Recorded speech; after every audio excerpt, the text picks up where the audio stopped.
Esiet sveicināti raidierakstā Inovācijas veselībā. Mani sauc Kristaps Talbergs, un šīs dienas tēma būs atkal ļoti aizraujoša un interesanta, jo šodien mēs runāsim ne tikai par veselības aprūpi, bet arī par valsts spēju tik tiešām kaut kādas reformas īstenot un īstenot kaut kādus strateģiskus lēmumus.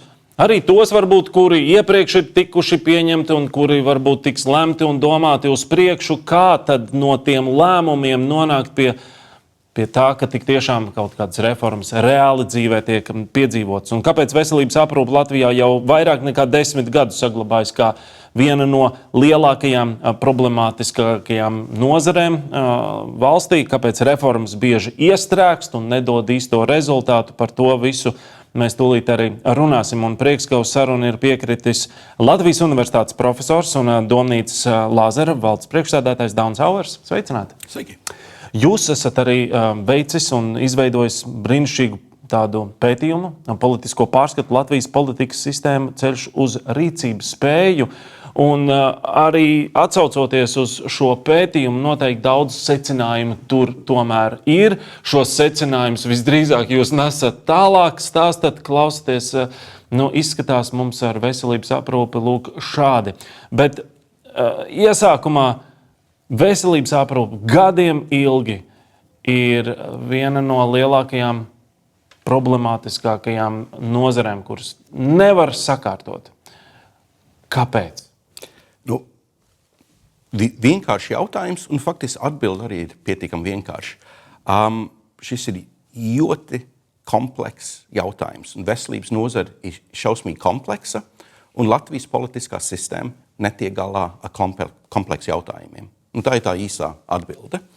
Jo veselības politikā mums ir slimnīcas, mums ir ārsti, mums ir medmās, mums ir pacienti, mums ir jaunākās zāles, vecākas zāles, mums ir jauna aparatūra, ko jāiegādā, mums ir slimnīcu tīkls, mums to visu kaut kā jāfinansē, mums jāizmēr kādi tie iznākumi.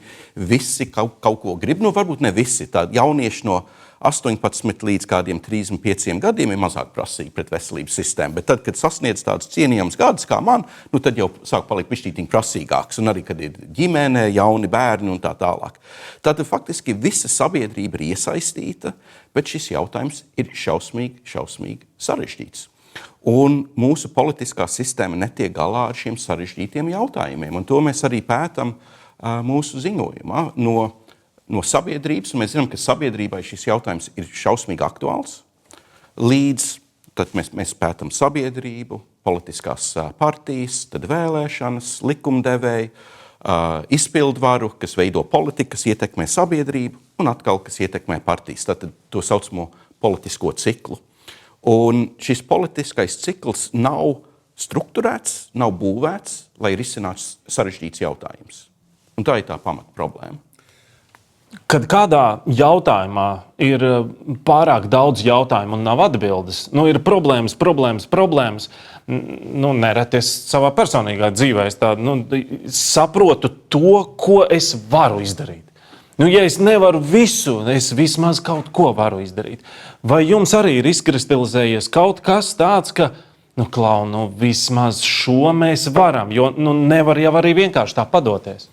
Ja runa iet par politisko ciklu, mums ir ļoti skaidrs un faktiski ļoti vienkārši un īstenojamas un lētas idejas. Tātad šeit neiet runa par kaut kādu satversmes pārrakstīšanu vai kaut kādu jaunu institūciju izbūvi. Ir pavisam vienkārši. Ir divas lietas, kas mums ir vajadzīgas Latvijas politiskā sistēmā, kas atstāt uzreiz efektu. Pirmais ir zināšanas. Izklausās it kā pavisam vienkārši, it kā tam tā kā būtu jābūt, mums jau galā ir zinātniskās institūcijas, ir augstskolas, mums ir speciālisti, bet faktiski Latvijas politiskā sistēmā īsti nav. Ja mēs sākam ar pašu pirmo posmu, politiska partija, kas gatavojās piedalīties vēlēšanās, un partijai tad ir jāiesniedz programma. 4000 zīmes, tagad likuma tas ir pagarināts līdz 10 000 zīmēm. 4000 zīmes. Kas tas ir? Tas ir tāds neliels viedokļu raksts Delfos. Un tiešām ar šo viedokļu rakstu mēs tad risināsim visas problēmas. Turpat nevar risināt veselības sistēmas problēmas un piedāvāt kaut kādu tādu saskaņotu vīziju par to, ko darīt. Un mums ir izveidojusies tāda sistēma, kad partiju programmas tiek uzskatīts par reklāmas materiālu un nevis par ceļakarti uz rīcību. Un tā ir tāda fundamentāla problēma. Ja mēs salīdzinām mūsu partiju programmas ar līdzīgām programmām Ziemeļvalstīs, Īrijā, kaut ASV, Kanādā un tā tālāk. Labi, šīs valsts ir daudz lielākas, bet salīdzināt ar Ziemē Eiropu un Īriju. Tur ir diena un nakts. Mums ir tur sarakstīts, ka mēs rosināsim kaut ko, jā, mēs celsim šito, mēs attīstīsim to, mēs veicināsim to. Tādi deklaratīvi teikumi, kas bieži beidzās ar izsaukuma zīmi, un tad, ko darīt tālāk, tas tā kā nav īstenots. Kur mēs atradīsim finansējumu? Kā mēs to strukturēsim? Ja ir vajadzīgs finansējums, no kurienes tas nāks, vai no citas ministrijas, no cita pakalpojuma, vai mēs palielināsim nodokļus un tā tālāk. Un tad pirmkārt, mums pašām partijām ir jāizveido reālu vīziju par to, kā viņi darbosies. Jo citādi, tu tiec uz Saimu, Saima balso par izpildvaru, tātad ir ministra prezidents, ir ministri, bet ko viņi darīs? Viņiem ir kaut kāda deklaratīva, kaut kāda teikuma, jā, mēs tad tur, es nezinu, mazināsim vienlīdzību. Un tad atrodās ministrs labklājības ministrijā, kā tu mazināsi? Un tad tu sāc faktiski no nulles, un tu pakļauts ierēdņiem un tā tālāk. Tā nav īstā labā prakse. Vai šeit mēs atopamies pie tā, ka politiķi nav noteikuši kaut kādas rādītājas, pēc kā vispār viņus varētu vērtēt pēc paveiktā darba? Ja ir šī vīzija veicināt, attīstīt, reformēt, tad nevis gala punktu, tad būs reformēts, attīstīts, veicināts, bet tik tiešām arī starposmos kaut kādi marķieri, kuri pateiktu, vai mēs vispār virzamies, kā novērtēt. Un otra daļa šajā jautājumā ir, vai sabiedrība prot atpazīt kaut kādu progresu. Jo, ja mēs esam visu laiku tiešām,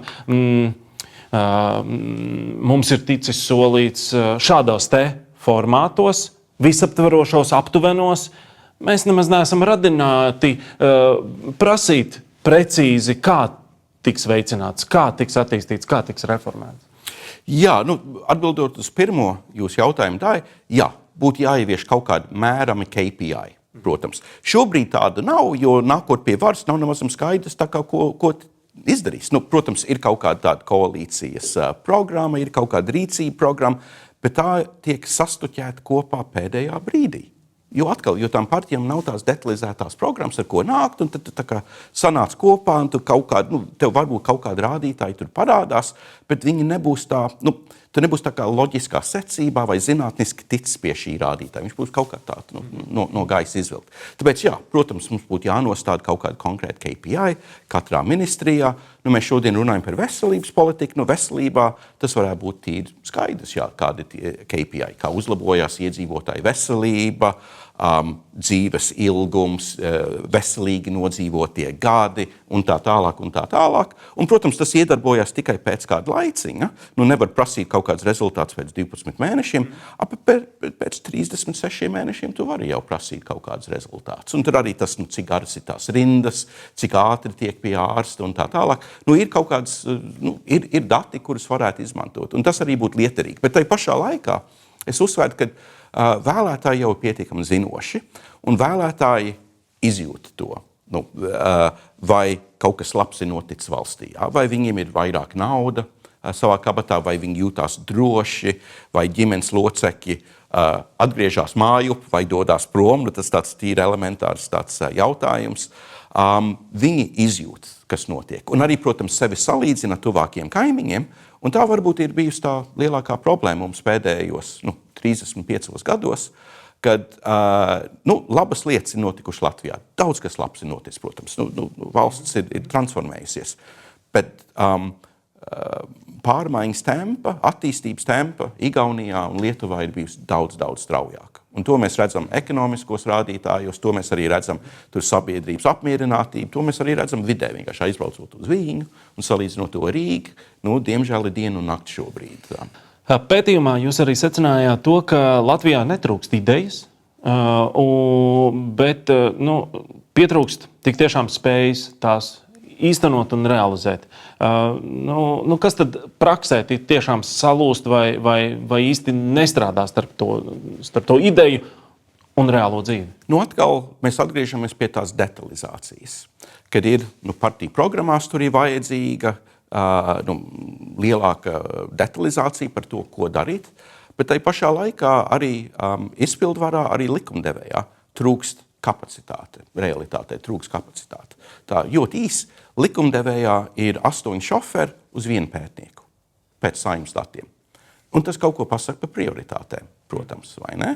Kad ir svarīgi tā teātra daļa, kad tiek pārvietoti deputāti no A līdz B un tā pietiekami smalkos spēkratos, bet varbūt tas saturiskais nav tik būtisks. Tātad šo uzreiz būtu jālabo un jāpaplašina Saeimas analītisko dienestu, jo ir nereāli pieņemt, ka deputāti, kas nāk no visdažādākām nozarēm, tur ir juristi, ir uzņēmēji, ir arī, protams, no valsts pārvaldes, sportisti, mākslinieki un tā tālāk, un viņi visi jau zina kaut ko par savām nozarēm, bet viņi nezina par visu. Un es jau agrāk esmu runājis, piemēram, par to Air Baltica jautājumu. Saeima lemj par to, ka aizdos 30 miljonu eiro Air Balticam. Cik tad ir to aviācija eksperti Saeimā? Kas ir varbūt kaut ko zina par inženieru, varbūt zina par to aviāciju, ekonomikas, uzņēmumu uzbūvi, kas ir tīri unikāla faktiski, ko viņi zina par starptautiskiem tirgiem, par tendencēm, par enerģētikas cenām. Šie te jautājumi ir baigi kompleksi. Un ja tev ir strādāt spējīga analītiskā nodaļa, analītiskais dienests, var palīdzēt tik galā ar šiem jautājumiem. Ļoti ātri, ļoti precīzi, ļoti kompakti uzrakstīt ziņojumu, kas palīdz deputātiem tik pie laba lēmuma. Pateikt, ka citās valstīs dara tā, mēs varētu darīt šitā, starptautiskie dati saka šo un tā tālāk. Un ja tev nav šāda veida informācija, tad ir grūti pieņemt labus informētus lēmumus. Izpildvarā ir mazliet labāk, bet tikai mazliet labāk.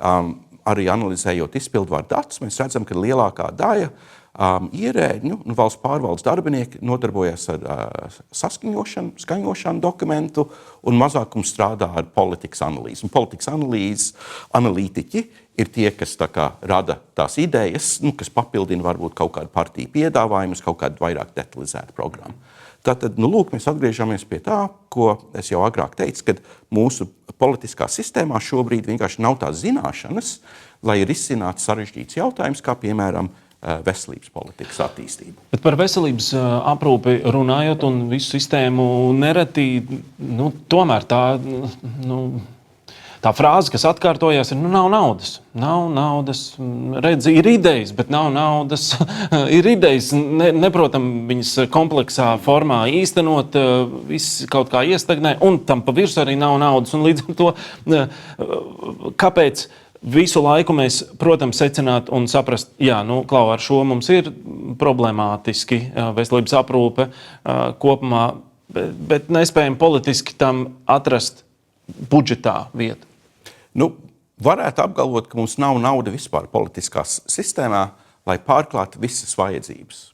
Jo nodokļu likmes ir salīdzinoši, ja mēs salīdzinām ar visu Eiropu, ir salīdzinoši vidēji zemas, tas nav šausmīgi augsts un noteikti nevajadzētu palielināt, tas ir konkrēts spējas jautājums. Bet tātad ienākumi ir tādi, kā ir, bet mēs faktiski nodarbojamies ar visu. Tātad savu laiku agrāk mēs Domnīcā analizējam, kas tad ir tās funkcijas, ko valsts izpilda, ko valsts nodarbojas, un mēģinājām saprast, vai ir kāda funkcija, kas tiek izpildīta kādā Ziemeļvalstī un kas nav Latvijā. Un tā nav. Tā nav. Mēs darām visu to pašu, ko Ziemeļvalsts. Itin visu to pašu, ar daudz mazāku finansēšanas bāzi.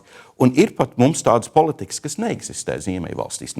Piemēram, pēdējos 10-15 gados ir attīstījusies diasporas politika.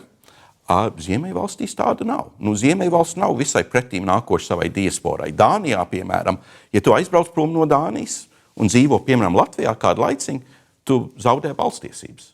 Tev vispār, tev vēstniecība tev neapkalpos vēlēšanās, jo tu neesi daļa no tās sabiedrības, tu nemaksā naudiņu, tu neiemaksā budžetā. Kāpēc tev lemt par to, kā kā tērēt citu cilvēku naudu. Un tāpēc diasporas politikā mēs faktiski esam šausmīgi pretīm nākoši. Un tas ir vienkārši tāds piemērs. Es noteikti negribu apgalvot, ka mums tā kā būtu jāatkāpjas no tās diasporas politikas. Bet tas vienkārši liecina par to, ka mēs mēģinam pārklāt visu laukumu, bet ar relatīvi ierobežotām finansēm. Un, ja mēs skatāmies, kā tas ir noticis Ziemeļvalstīs, kā viņi ir attīstījušies, tās valsts kļuva bagātas, un tad izveidoja to, ko mēs tagad saucam par to Ziemeļvalstu labklājības modeli. 70. gadā, tīri slavena statistika, 70. gadā Zviedrija bija 4. turīgākā valsts pasaulē. Un tas ir tas brīdis, ka viņi sāka, piemēram, paplašināt stomatoloģijas pieejamību tautai. Mums jau tagad ir tur bērniem un tā tālāk, un tā vajadzēja būt pieejama, bet viņi to darīja tad, kad viņi varēja atļauties. Un Latvija atguva neatkarību tādā laika posmā, ka bija pieņems, kad visām valstīm ir jānodarbojas ar visām šīm funkcijām. Un rezultātā mēs nodarbojamies ar visām šīm funkcijām, mēs neesam tās pārskatījuši, bet finansējums neturās tam visam līdzi. Un tad, protams, parādās tādas jaunas politikas, kā vides politika, kas ir ļoti attīstījusies pēdējos 10 gados, kas nāk arī ar papildu izdevumiem, bet sevišķi valsts pārvaldes pusē. Un tātad izdevumi turpina augt, bet mūsu ieņēmumi neturās tam līdzi. Un rezultātā ne tikai veselības politikā, bet ir virkni tās politikas jomas, kur finansējums nav adekvāts.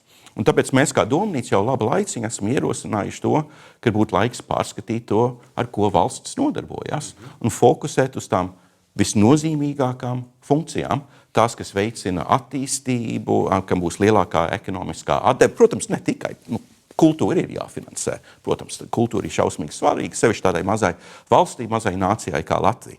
Bet mums būtu jāpārskata realitātē, ar ko mēs nodarbojamies un kā mēs izpildām šīs funkcijas. Un tad varbūt parādīsies liela taupījumi. Un te lūk par ietaupījumiem, par budžeta pārstrukturizēšanu runājot.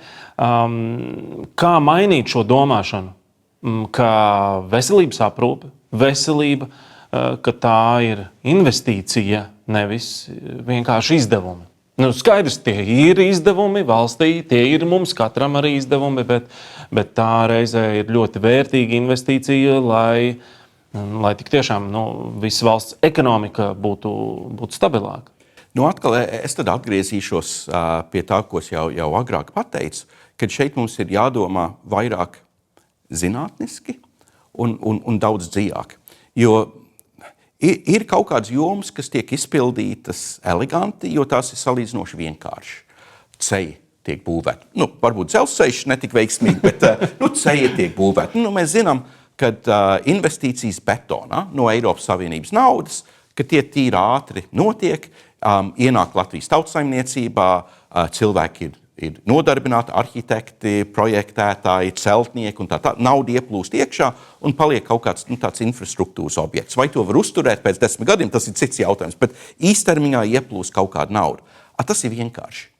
Sistemātiski domāt par veselības politiku, kā labāk tērēt šo naudiņu, kā labāk to, vai nevis tērēt, kā investēt šo naudiņu, lai būtu lielāka atguve.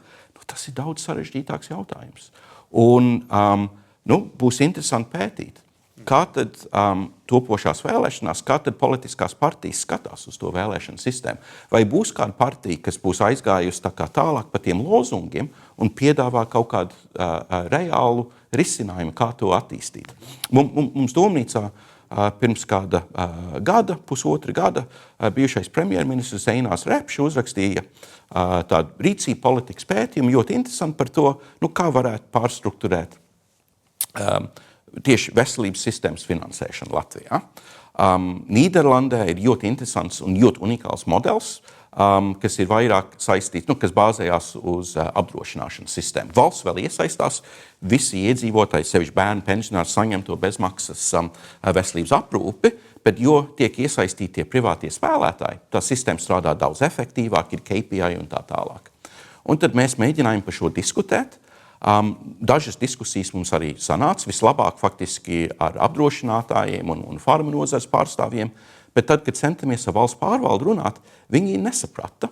un bieži vien sajauc šo piedāvājumu ar Amerikas sistēmu, kas ir pavisam cits modelis, kur ir tā privātā apdrošināšana, kas miedarbojās ar valsts finansējumu, veselībai, bērniem, pensionāriem, nabadzīgākām ģimenēm un tā tālākām.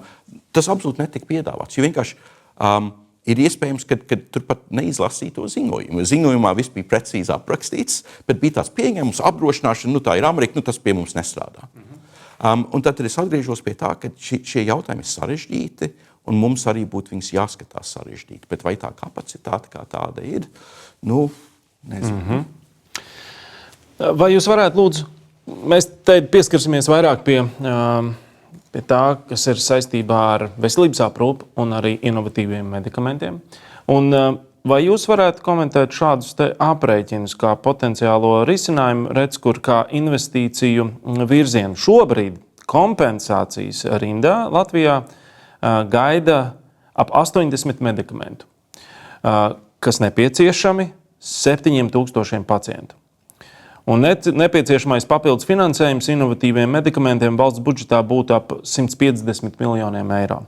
Tajā pašā laikā aprēķini rāda, ka katrs ieguldītais miljons ekonomikā varētu radīt vismaz 2 miljonu atdevi.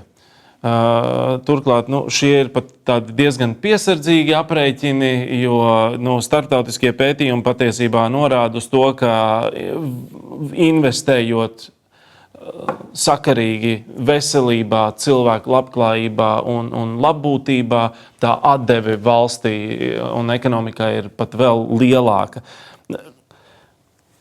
Mēs jau iepriekš esam šim pieskārušies jau citos arī raidierakstos, bet brīžiem tiešām šķiet, ka šis pat nav tur politikas jautājums, tas tā kā matemātikas problēma kaut kur rodās. Un tad, kā jūs to komentējat? Kāpēc šo nesadzird? Kāpēc neredz šādus aprēķinus, kur, es ticu, nav tikai Latvijas case, bet noteikti starptautiski?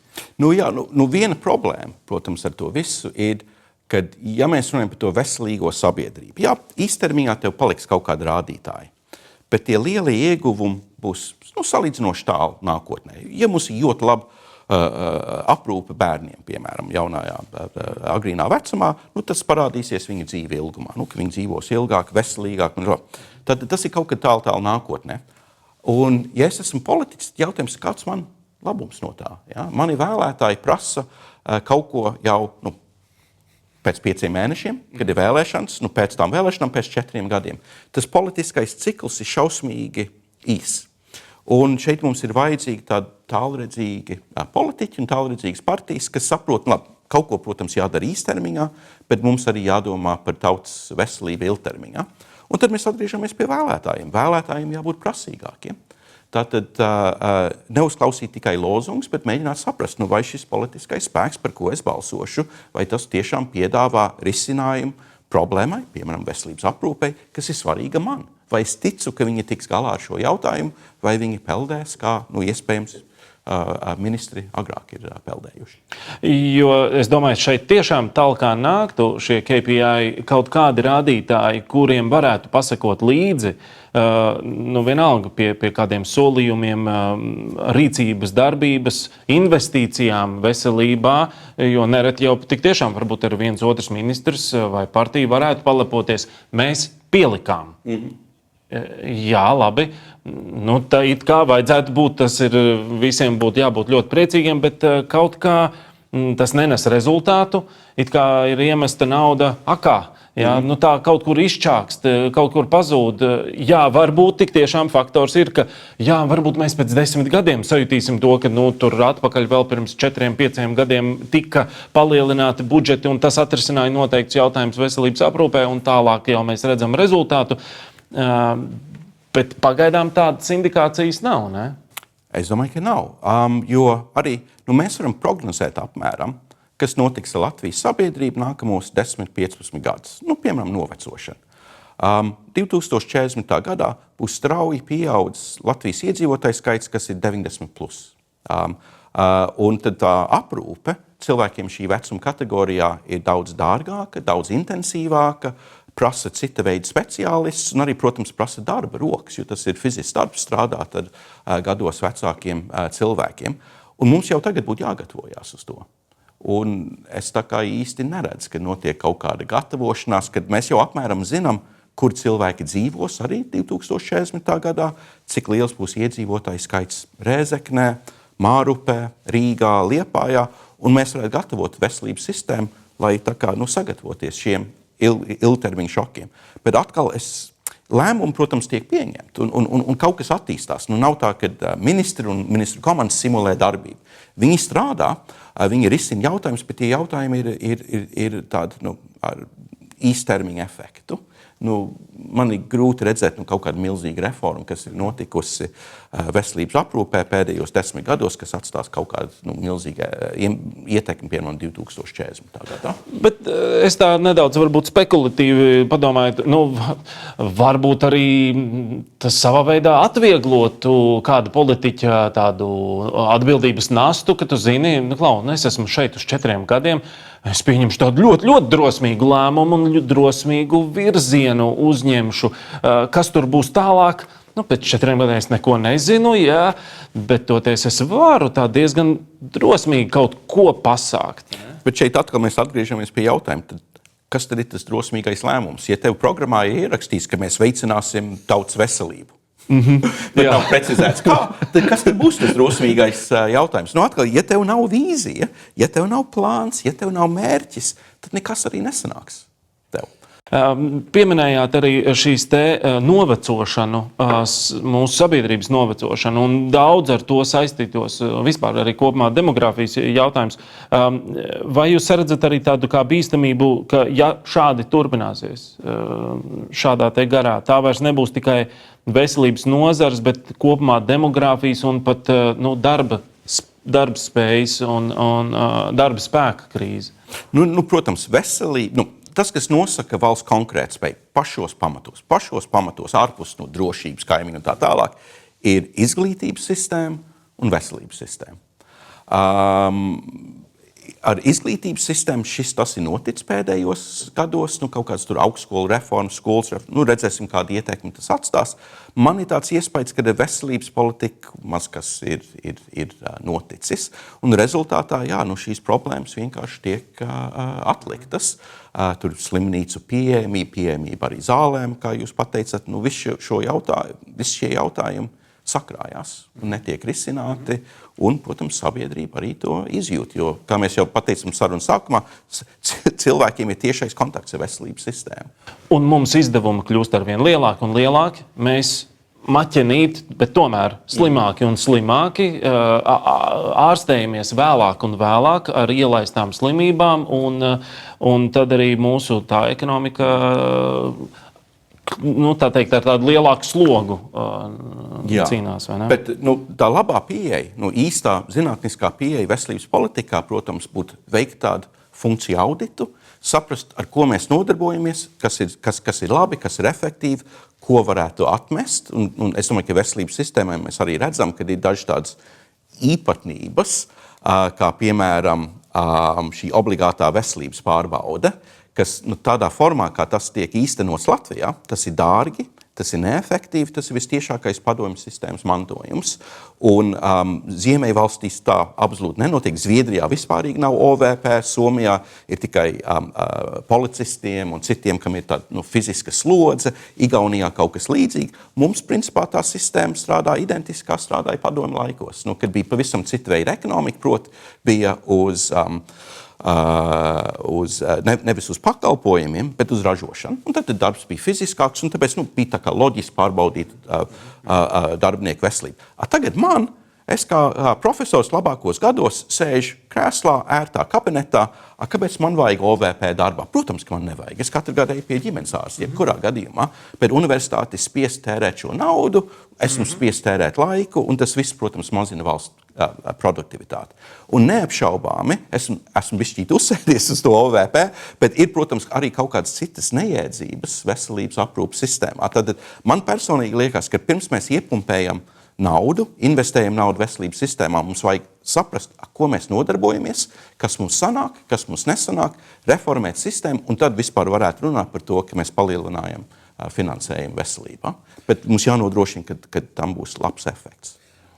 sarunas noslēgumā tieši par šiem risinājumiem un mehānismiem, kas varētu ievirzīt mūsu pareizā virzienā. Pieminējāt tādu kā auditu, izlasīt blusas, un tad rīkoties tālāk. Vai ir vēl kādi, kurus jūs savā pētījumā esat sapratuši, valstī vajadzētu šādi virzīties un būs jau bišķi labāk? Ieteikums man būtu nākamam premjerministram padomāt, ka būtu jāizveido to, ko varētu saukt par tādu rīcības vienību. Angliski to sauc par delivery unit. Tā ir struktūra, kas visbiežāk ir premjerministra birojā, bet var arī būt, piemēram, valsts kanclerē, bet labāk ir pie premjerministra, kur strādā neliela grupiņa cilvēki, kombinācijā ierēdņi un profesionāļi, kas nodrošina kaut kādas valdības prioritātes. Tātad, ja valdībai būtu prioritāte veselības aprūpes sistēma, nodrošināt, piemēram, ka 4 gadu laikā veselīgais dzīves ilgums izaug pa 1 gadu vai pa 2 gadu valstī. Tad šī vienība strādās vienīgi un tikai ar šo un varbūt 2 citām prioritātēm jautājumu nodrošināt, kad horizontāli tas tiek īstenots. Jo, protams, tā ir veselības ministrija, bet tā ir arī labklājības ministrija. Ekonomikas. Tas ir vārām, tas ir ekonomika, tā ir finanšu ministrija arī, kas tur sadala naudiņu un tā tālāk, un kas strādā ar premjerministru autoritāti un ar premjerministra jaudu, lai īstenot šīs lietas. Jo šobrīd mums tā sistēma ir bišķītiņi izplūdus, ka katrs ministrs dara savu. Premjerministram, ja nav prioritātes, un pēdējos gados nav bijis tāds izteikts prioritātes, tad šie lielie jautājumi netiek risināti. Bet es uzreiz dzirdu, kādi skatītāji, klausītāji teiks, bet paklau, bet ar ko tad nodarbojas veselības ministrija? Ja jau veselības ministrijai nav prioritāte aizsardzība vai finanses, viņiem ir veselība kā prioritāte, līdz ar to viņiem vajadzētu fokusēties uz visiem šiem jautājumiem. Ļoti, ļoti fokusēti. Es saprotu tos jautājumus, kas ir starp ministriju jautājumi, un tur noteikti sadarbības sarunas var būt apgrūtinošas un tā. Bet kāds teiks, jūs vēlaties vēl lielāku birokrātiju ar vēl kaut kādiem liekiem darboņiem? Nē, šī nav birokrātija. Vienkārši šī ir pāraudzība. Jo, protams, ministri var būt ļoti efektīvi, viņi var būt ļoti produktīvi, bet būs vēl produktīvāk, ja gan no premjerministrs, gan no sabiedrības ir spiediens kaut ko darīt, deliverēt. Ja ir pilnīgi skaidrs, šī ir mūsu prioritāte, mēs gribam sasniegt šos KPI nākamgad, aiznākamgad tā. Un tad tu vari visu laiku sekot tam līdzi, un premjerministrs var palīdzēt tam veselības ministram risināt tās problēmas, kas parādās par reģionālām slimnīcām, kur varbūt iesaistās vārām ministrija, par finansēšanu, kas nāk no finanšu ministrijas, ekonomikas ministrija, jo galā ir arī privātā nozare medicīnā un tā tālāk. Tātad, ja mēs skatāmies tikai vienas ministrijas kontekstā, tad mēs redzam tikai daļu to bildi. Premjerministrs ir tas, kas redz visu to bildi un kam ir autoritāte iekustināt visu valdības mašinēriju, lai iet šī te virzienā, lai, piemēram, uzlabotu veselību valstī. Vēl pavisam noslēgumā šis pētījums pavisam jauns, svaigs, vai tas tiks nodots, tagad jau jāsaka jaunajai valdībai, kad tā parādīsies kaut kad?